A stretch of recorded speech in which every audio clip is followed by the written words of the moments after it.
Tes. Halo. Halo Sobat Urbanus, gimana kabar kalian hari ini? Kuota internet masih aman kan? Nah, pada kesempatan kali ini saya akan menceritakan sebuah jalan cerita dari film China yang berjudul Blind World tahun 2022 yang bisa kalian tonton di platform legal ataupun di platform yang tidak berbayar, guys. Ceritanya di film ini akan mengisahkan seorang mantan anggota SWAT yang buta tapi memiliki indera pendengaran yang tajam seperti Daredevil di filmnya Marvel.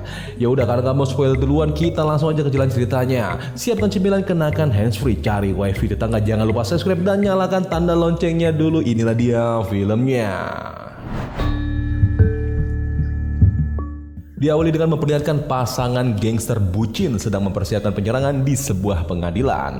Karena nggak tahu namanya, ya udah yang cowok ini kita panggil aja Mas Joker dan mbaknya bernama Sena. Mereka berdua ini mendapatkan perintah dari Tuan Muda Jakun untuk membebaskan bapaknya yang bernama McQueen. Nah, diceritakan si McQueen ini adalah ketua gangster terkuat yang notabene-nya punya bisnis perdagangan wanita dan usaha narkoboy di kota fiktif bernama Manura.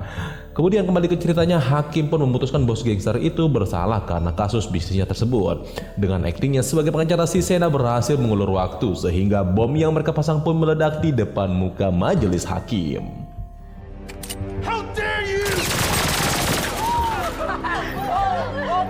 Sementara di luar gedung, para anggota SWAT sempat mengira kalau bunyi dor-dor itu adalah bunyi balon pecah. Namun seorang kapten yang menjadi tokoh utama dalam film ini bernama Donggu merasakan ada bunyi tembakan. Alhasil dia menerobos masuk tanpa izin bersama wakil kapten bernama Yun dan anggota SWAT yang lain. Di dalam pengadilan semua orang sudah habis ditembaki oleh dua sejoli yang wedan. Lalu si Mas Joker telepon sama Tuan Muda Jakun agar bapaknya segera dilepaskan dari jeruji besi. Sambil cengengesan, si McQueen didatangi dua pasangan wedan ini yang mengatakan kalau Joker dan Sena bakal menikah. McQueen pun terdiam sambil mengingat kalau dulunya dia pernah menunggangi si Sena. Dan dua pasangan yang bucin ini ngasih hadiah untuk McQueen yang mana itu adalah granat.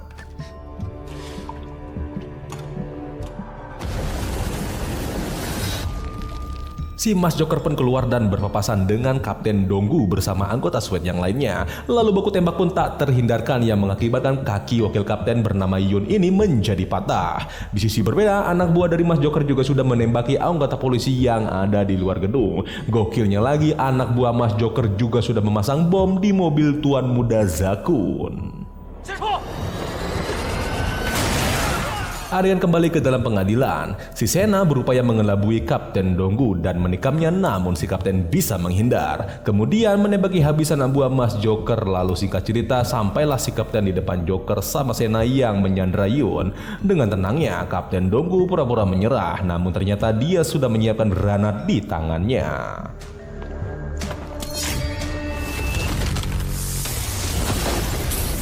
Karena perannya dibayar sampai sini, Mas Joker pun mati di depan kekasihnya. Sementara itu Kapten Donggu masih hidup namun matanya mengeluarkan darah akibat ledakan tersebut. Lalu Sena pun ditangkap oleh anggota SWAT, lalu dia pun mengancam Kapten Donggu kalau mulai saat ini setiap nafasnya Kapten Donggu adalah hadiah untuk si Sena. Dan film pun baru dimulai. Akibat insiden itu, mata Kapten Donggu menjadi buta selama-lamanya dan wakil kapten mengalami lumpuh di kakinya. Nggak cuma itu, sialnya lagi si kapten dipecat dari keanggotaannya sebagai anggota SWAT karena menyerang tanpa izin. Dia juga diminta hadir di pemakaman anggota SWAT yang gugur sebagai penanggung jawab utama insiden ini. Udah matanya jadi buta, ditambah lagi dia dituduh sebagai dalang kematian anggota SWAT, membuatnya emosi jadi tak terkendali. Sampai-sampai dia nggak sadar kalau sudah menyerang orang lain di jalan raya. Kemudian Donggu dibawa ke kantor polisi dan dijemput sama anak gadisnya bernama Neng Yati dan juga ada si Yun. Donggu yang frustasi pun kembali ke rumah untuk dirawat sama Neng Yati.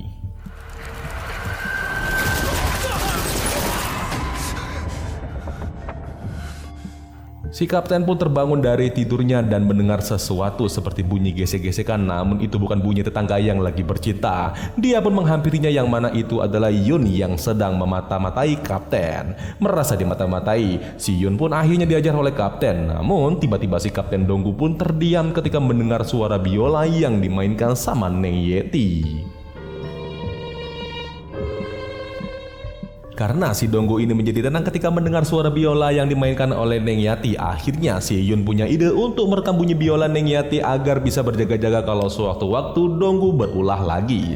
Keesokan harinya Donggu diantarin sama Neng Yati untuk cek kesehatan rutin. Dan ketika hendak mengeluarkan sesuatu dari dalam tasnya, tiba-tiba bola bekel itu keluar mengarah ke mukanya Donggu. Namun dengan mudah si Donggu bisa menangkapnya. Kemudian dirasa si bapak ini punya kelebihan ala-ala Daredevil, Yeti pun mengujinya dengan melemparkan semua bola ke muka si bapak.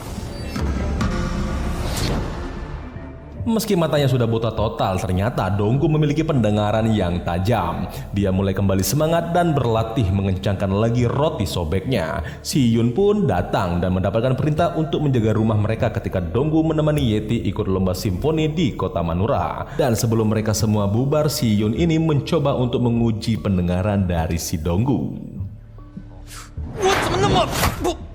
Akhirnya si Donggu ini kembali menjadi bersemangat. Kemudian dia pun mengantarkan anaknya untuk ikut pergi lomba simfoni di kota Manula. Lalu adegan memperlihatkan Yun sedang memeriksa sebuah berkas tahanan kota Manula, yang mana berkas itu berisikan tahanan penjara yang bernama Sena yang merupakan kekasih dari Mas Joker pada insiden di awal film tadi. Ternyata si Sena ada di penjara kota Manula, yang mana kota itu juga adalah tempat diadakannya perlombaan biola anaknya si Donggu. Di dalam tahanan, si Sena terkenal sebagai tahanan wanita yang sangat berbahaya dan juga tidak disukai oleh tahanan lain. Bahkan banyak anak buah dari Tuan Muda Jakun yang berbondong-bondong untuk membunuh si Sena. Namun tidak semudah itu Ferguson.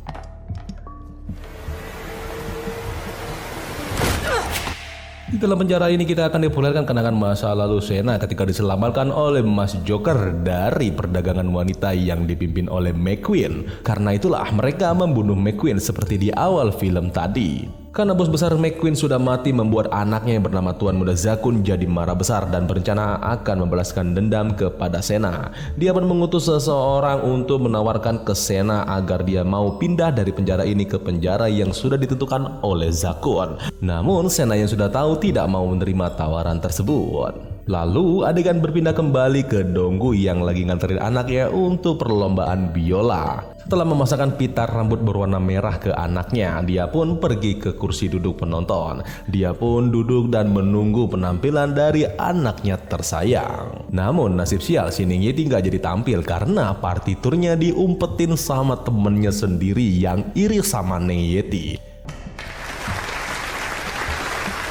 Donggu pun mendengar dengan seksama di mana bunyi biola anaknya yang seperti biasa dia dengar di rumah. Namun tidak ada sama sekali tanda-tanda dari bunyi biola anaknya tersebut. Sementara itu Neng Yeti yang gak jadi tampil merenung seorang diri di dalam ruangan tunggu. Yang mana si Neng Yeti ini ternyata sudah diincar oleh 3 orang pemuda cecunguk yang kemudian menculiknya. Sementara itu si Donggu yang lagi menikmati konser sambil mencari-cari di mana bunyi biola anaknya. Lalu si Donggu ditelepon oleh Yun yang mengingatkannya kalau wanita gila yang melakukan penyerangan di pengadilan sudah dipenjara di kota Manura. Nah, si Yun ini belum sempat ngomong sampai selesai, malah ditutup teleponnya sama Donggu. Setelah selesai, dia mencari di mana anaknya. Namun para siswa tidak mengetahui di mana keberadaan dari Neng Yeti. Lalu Neng Yeti pun menelpon bapaknya dan mengabarkan kalau dia sudah diculik.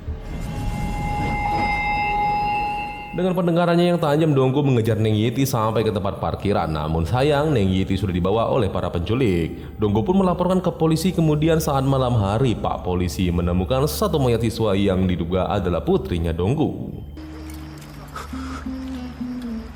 Donggu yang buta tidak bisa melihat secara pasti itu adalah anaknya, apalagi wajah mayat itu sudah rusak. Dia pun memeriksa jari mayat tapi tidak sama dengan jari si Neng Yeti, karena jarinya Neng Yeti menurut si Donggu sudah kapalan akibat sering latihan biola. Nah, kata Pak Polisi yang kita panggil inspektur lama ini, mayat siswa ini adalah siswa SMA yang membawa peralatan biola. Tapi Donggu tetap kekeh mengatakan kalau itu bukan anaknya. Dia pun emosi lalu menyerang inspektur lama. Karena kejadian ini Donggu masuk berita yang dilihat oleh Sena dari penjara. Sena yang masih punya dendam dengan Donggu mencari Donggu dengan memanfaatkan tawaran pindah penjara oleh Tuan Muda Zakun. Singkat cerita, si Sena pun dibawa pakai mobil yang dijaga ketat oleh beberapa polisi. Dan datanglah anak buah Zakun menyerang Sena.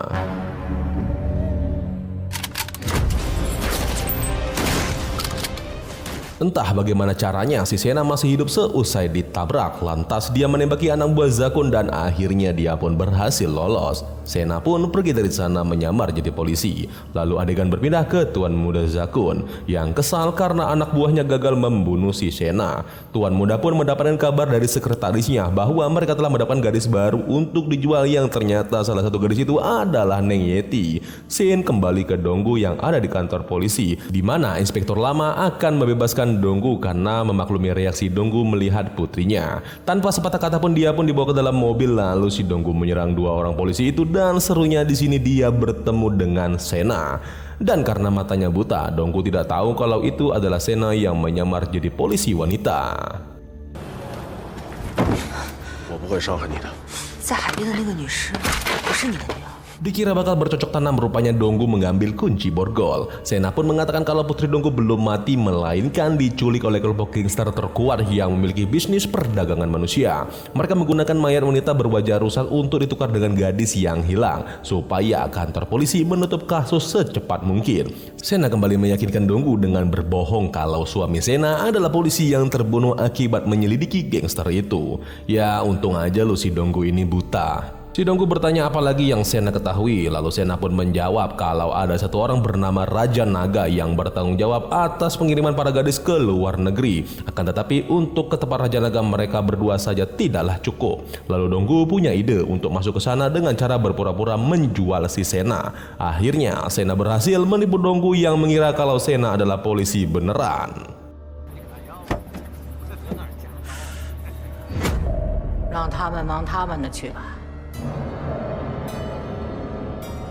Mereka pun berpura-pura ke sana dan menjual Sena pada sebuah markas yang kelihatannya seperti tempat penampungan gadis-gadis yang dijaga oleh seorang nenek tua. Si nenek memeriksa wajah Sena yang mana ternyata si nenek tahu kalau itu adalah Sena wanita gila yang dulu pernah diperjualbelikan di tempat ini. Sena pun dibawa ke dalam, kemudian nenek mengeluarkan satu kotak hadiah untuk Donggu. Dia pun segera masuk ke dalam, tapi sayangnya Donggu yang buta dilumpuhkan oleh para berandal. Alhasil mereka berdua pun terdesak dan harus berhadapan dengan Raja Naga. Donggu pun bertanya di mana Neng Yeti. Lalu Raja Naga mengatakan bahwa gadis yang dibawa ke tempat ini tidaklah cuma satu. Si Donggu yang udah kepanasan mencoba menyerang, akan tetapi dia terjebak di antara rantai dengan Sena yang digantung.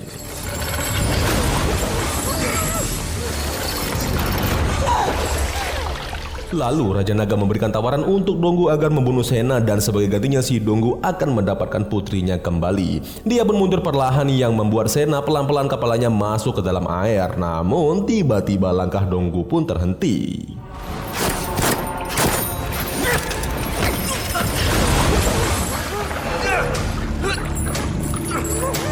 Karena ramai si Donggu dikeroyok anak buah Raja Naga, adegan pun berpindah ke Neng Yati yang dipaksa bermain biola untuk dilelang secara live kepada calon pembeli. Sekretaris mengatakan ke Tuan Muda Zakun kalau harga Neng Yati meningkat drastis menjadi 4,8 juta US dollar. Lalu Tuan Muda menyuruh sekretaris menghentikan lelang dan dia turun menghampiri Neng Yati.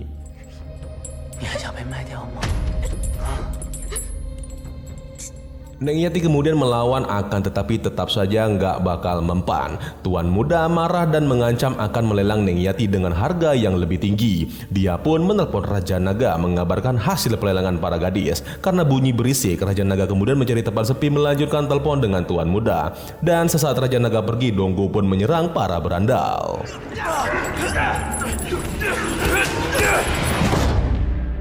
Para berandal mengeroyok Donggu habis-habisan. Lalu si Donggu menggunakan indera pendengarannya kembali melawan. Satu persatu para berandal dihajar. Dia melilitkan rantai di tubuhnya agar Sena tidak jatuh ke dalam air. Lalu adegan berpindah ke inspektur lama. Dia bertemu dengan nenek-nenek penjual para gadis. Kata si cucunya nenek, si nenek ini habis dipukuli oleh orang buta. Sontak inspektur lama jadi kaget karena mereka sedang mencari Donggu. Tanpa menanyakan alasan pemukulan itu, inspektur lama langsung berangkat mengejar Donggu. Sen kembali ke markas para gangster. Raja Naga mengatakan bahwa mereka menangkap Sena, namun Tuan Muda marah karena seharusnya Sena langsung dibunuh. Raja Naga pun kembali menemui Sena. Akan tetapi dalam sana Donggu sudah menghabisi setengah dari anak buah Raja Naga dan berhasil melepaskan Sena dari akuarium.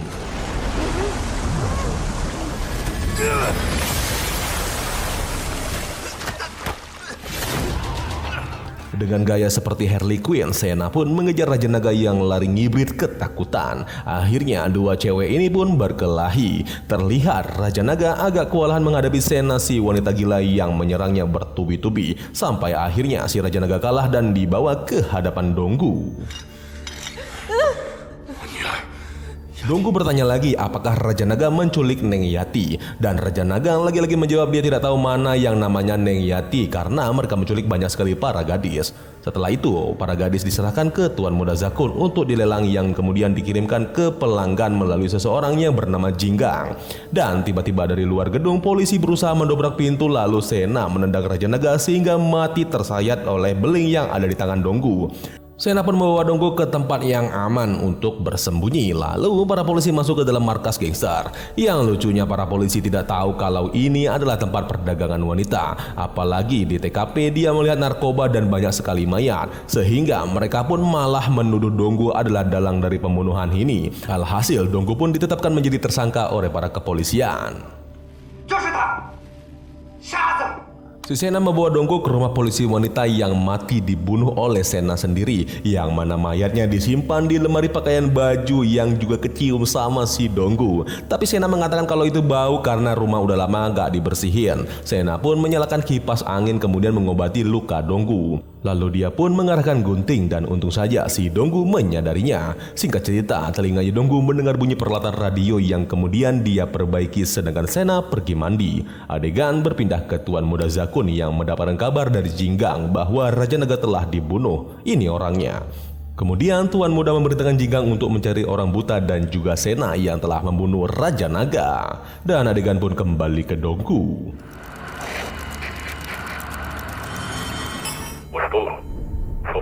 Lantas si Donggu pun menghubungi saluran radio Yun untuk mengatakan lokasinya sekarang. Lalu tiba-tiba di luar rumah terdengar bunyi ketukan pintu yang mana itu adalah Inspektur Lama. Namun kedatangan Inspektur Lama ke rumah ini karena mau ngapelin polisi wanita yang sebenarnya sudah mati di tangan Sena. Melihat Sena membuka pintu, Inspektur Lama pun curiga dan berupaya masuk, namun tangannya malah ditikam.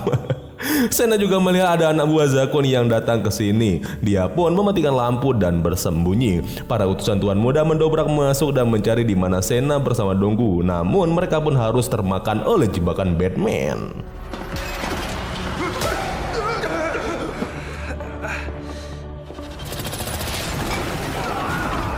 Mereka pun keluar dari sana lalu tibalah si Jinggang bersama anak buahnya. Kemudian dia berlari sendirian sambil dikejar-kejar. Di sisi lain si Donggu mendapati Jinggang dan kemudian terjadilah pergelutan.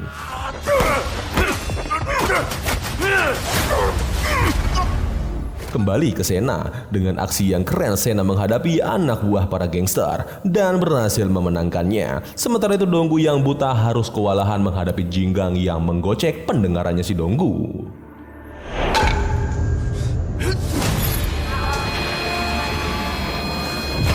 Si Donggu jatuh terkapar, kemudian kepalanya Jinggang dikeplak pakai botol pengharum ruangan.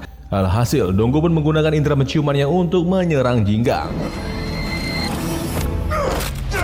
Pertarungan masih berlanjut, pendengaran Donggu kembali pulih. Mereka pun berkelahi kembali menggunakan senjata. Jinggang pakai kapak sedangkan Donggu pakai penggorengan. Lalu saat terdesak, Donggu mencari celah untuk kabur dengan cara melemparkan sebuah kapak ke arah jendela.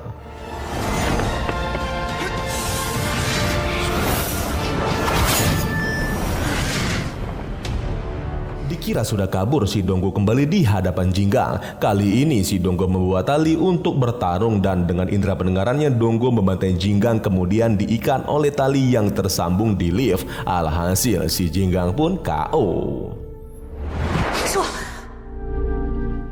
Sena pun datang menghampiri Donggu dan kemudian mereka pergi membawa Jinggang yang ternyata tadi cuma pingsan doang. Mereka pun tiba di markas gangster dan membebaskan beberapa gadis. Singkat cerita, mereka menanyakan di mana si Neng Yati berada. Jinggang pun berkata kalau mungkin putrinya Donggu akan dilelang oleh Tuan Muda Zakun besok malam. Lalu saat ditanyain lagi, Jinggang menyerang Donggu. Si Donggu mengarahkan linggis di kepala bandit sialan ini, namun Donggu belum mau membunuh Jinggang dan adegan pun berpindah ke kantor polisi.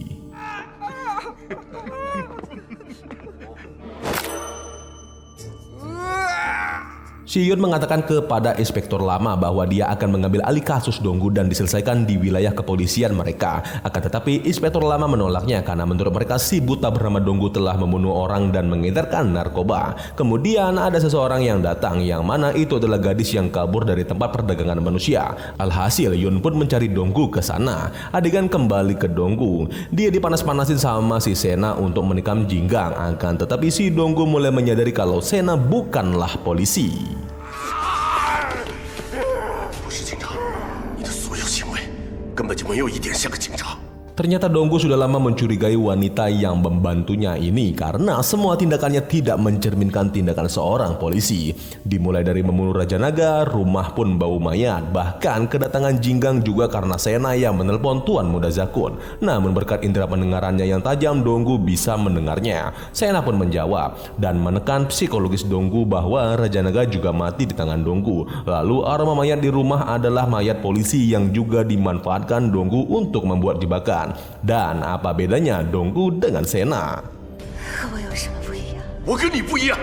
Donggu menjawab kembali bahwa dia tidak sama dengan Sena. Kedatangannya ke sini untuk menyelamatkan sang putri, sedangkan Sena malah memanfaatkannya. Donggu pun bertanya siapakah Sena sebenarnya. Lalu Sena menjawab dengan sebutan kalimat khasnya sewaktu insiden kematian Mas Joker di tangan Donggu. Akhirnya Donggu pun tahu kalau wanita gila ini adalah Sena. Lalu tiba-tiba datanglah Yun di hadapan mereka. 你怎么跟他在一起？跟我回去。 Si Yun mengajak Donggu pulang dan urusan mencari Neng Yati akan diurus nanti. Lalu Sena malah membunuh Jinggang. Alhasil sekarang hanya Sena yang tahu di mana markas besar Tuan Muda Zakun yang menculik Neng Yati. Sena pun meminta Donggu membunuh Yun sebagai gantinya dia akan mengantarkan Donggu ke tempat Zakun. Donggu pun terdiam dan teringat dengan anaknya. Lalu dengan berat hati dia pun menikam sahabatnya sendiri.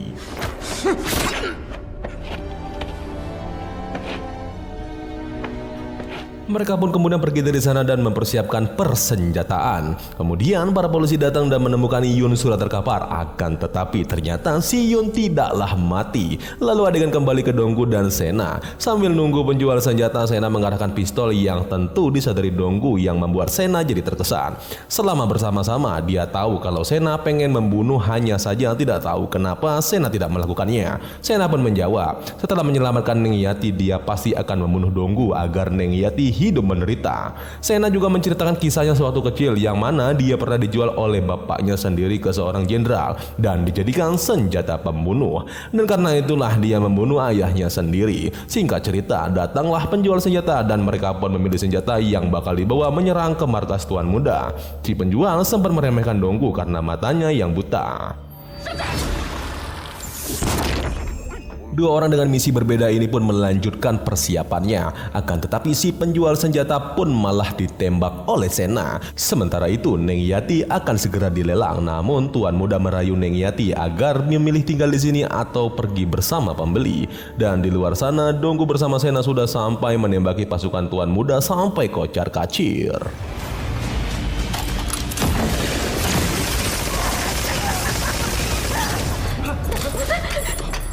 Di tengah kegelapan ini Donggu menggunakan trik dengan cara melemparkan bola ke Neng Yati dan para pasukan pun mencari posisi Donggu di antara kegelapan. Melalui bola-bola yang dilempar ini dengan mudah telinganya mendeteksi keberadaan para musuh.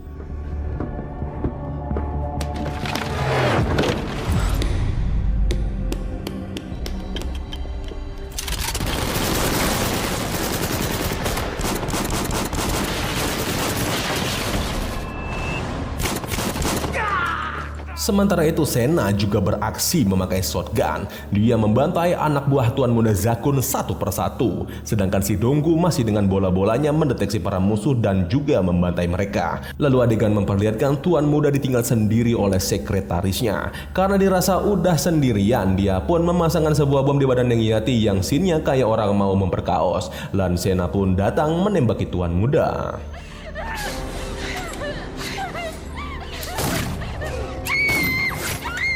Akhirnya Sena berhasil membunuh Tuan Muda Zakun, membalaskan dendamnya selama ini. Dan sekarang dia menyandra Neng Yati untuk balas dendam atas kematian pasangannya yang dulu mati terbunuh oleh Donggu.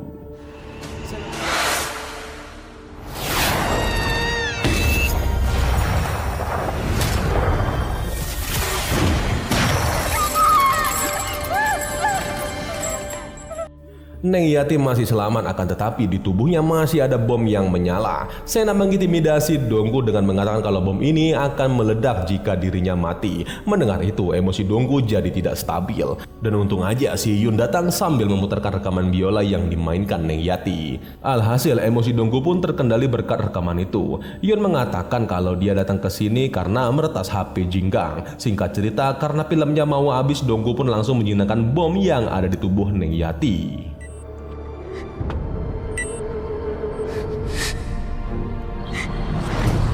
Akhir cerita, Donggu pun berhasil menyelamatkan putri sematawayangnya tepat sebelum Sena meninggal dunia. Inspektur lama yang kayak pahlawan kesiangan pun juga datang ke sini dan menangkap si Donggu. Lalu dia memegang sebuah bom.